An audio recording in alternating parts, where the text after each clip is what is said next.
the 90s and in the new millennium, it's going to be electromagnetic warfare.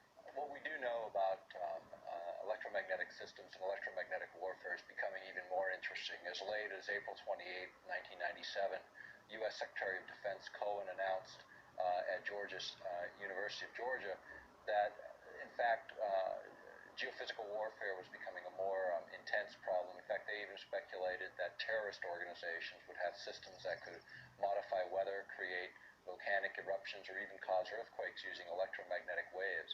You know, earthquakes is another thing. We have had a lot of them, a lot of volcanoes more in the last few years. Whether or not that is just a cycle of happenings, because we've had a history of earthquakes and volcanoes throughout recorded history.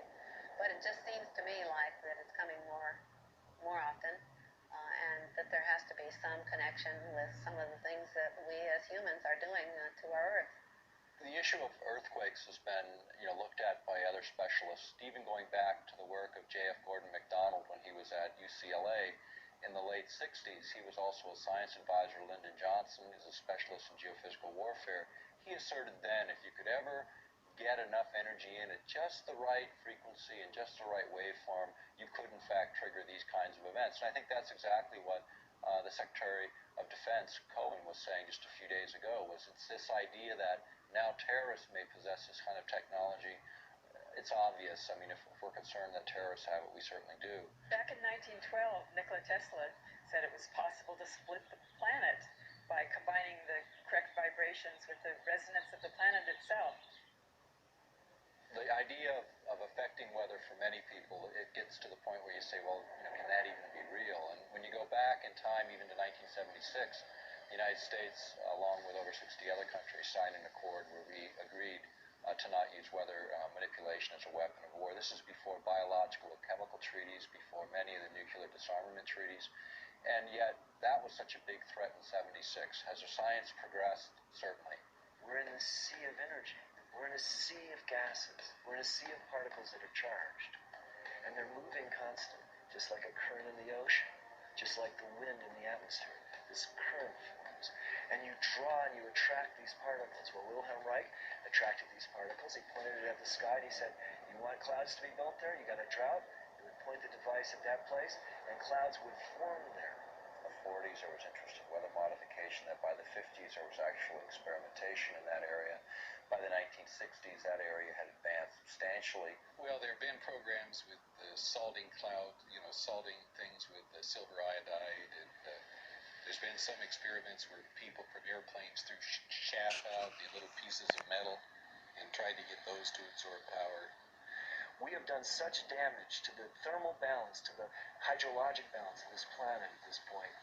We are seeing more and more disasters. You have to watch the news. You have to notice these things. You can't just take Prozac and forget about it, and the next day you see the whole Ohio River Valley was just flooded.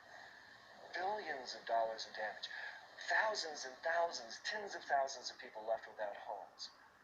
And they actually say that they can make weather. Well, tell me, have you noticed any good weather here lately? The thing that people don't take into account is we are changing the entire density of our atmosphere, the viscosity of the atmosphere, the atmosphere's ability to flow and be fluid, to be freely flowing. We're changing that. Today we have a number of technologies, not just HAARP, but satellites and other ionosphere heaters placed in strategic locations all over the world that can create the disruptions in lightning. There's a paper that was recently unearthed that talks about creating what's called a highly ionized column up through the atmosphere. It might trigger.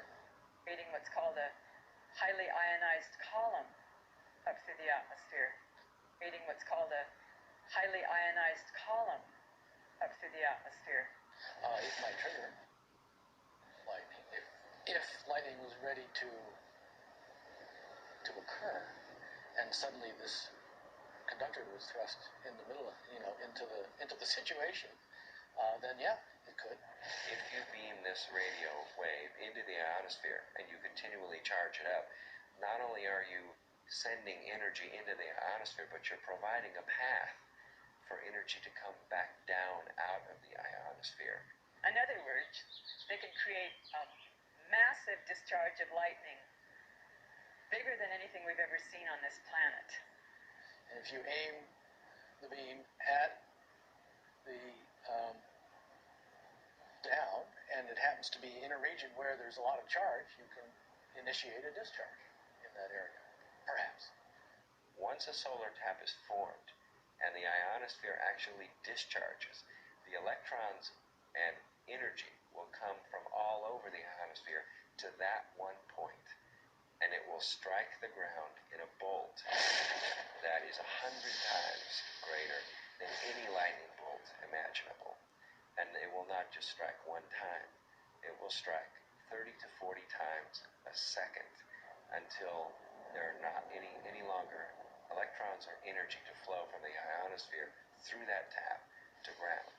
But when it strikes the ground, it will vaporize the ground, the water, or whatever it happens to hit, kind of like 3 or 4 Mount St. Helens volcanoes going off each second that bolt discharges.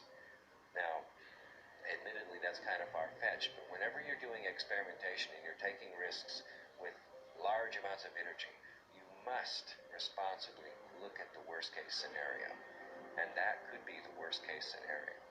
Well, everyone has